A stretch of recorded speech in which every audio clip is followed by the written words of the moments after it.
years ago, the decision just merely needed to be nurtured and fostered in order to happen and in order to come together.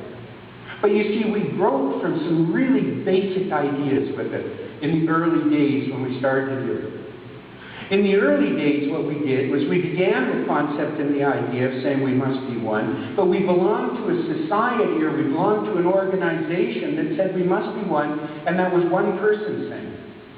And you see, if I stood up in front of everybody and said we must be one, and then went about living my life thinking that I could move the world itself through the concept that we must be one, I would not have buy-in, and I would not have cooperation, and I would not have changed the consciousness or changed the ideal within society around me.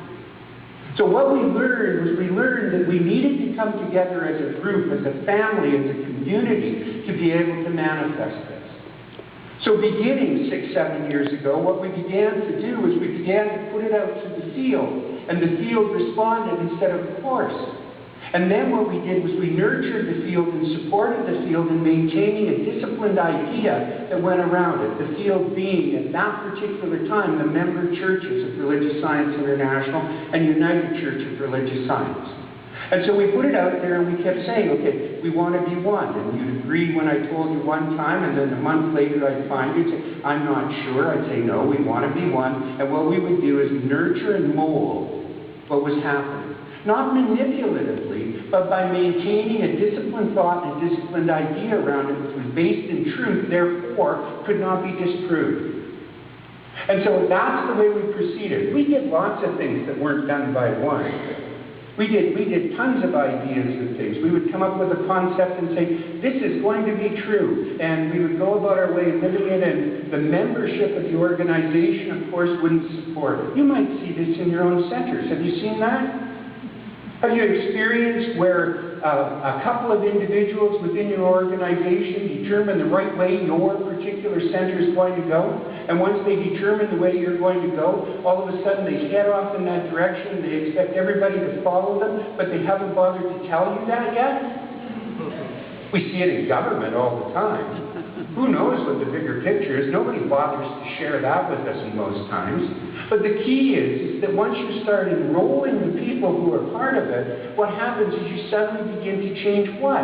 You change the culture of the society that you happen to be dealing with. We do it as individuals. We call it affirmations. We start changing the culture of our inner society. We start manifesting things through that process. We don't just wake up one morning and say, I am rich, and then go about expecting that it's going to be there. What we know is that we nurture, feed, and support and supply our inner society, and we transform the thought patterns and the culture that's there, so that what we end up doing is we end up thinking, living, and being, because we know thought plus feeling equals manifestation, not just thought. So when we have one individual in an organization, such as a church organization, that determines that something is going to be so and moves in that direction, in this culture that we belong in right now, we're not followers anymore. Have you noticed that? Your consciousness, your sum total, has not allowed you to be a follower anymore. That's why you're a religious scientist. It's because you're not asked to follow. You're asked to create your life according to your own thinking.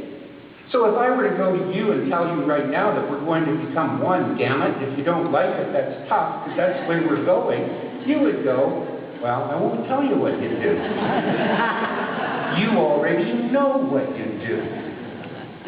And so, what we need to do is develop and build it. So we integrated, we came together, and what we did was we created another organization called Centers for Spiritual Living. In the meantime, we changed the name of our organization using the same process that I just told you about. And instead, by the way, changing the name from Religious Science International to Centers for Spiritual Living, I could have told you 7 years ago, 80% of the people that were in the room would have said, no way. And within 5 years, we transformed it with 100% unanimous concept that that's what we wanted to do. How did we do that? We asked people if it was okay and if they were in support of it. And then we went out, and what we did was we supported the idea, nurtured the idea, applied the idea, and maintained the idea, and their leader maintained the discipline. to continue on with it, saying this is the right thing to do, without hesitation and without doubt. This is a divine idea.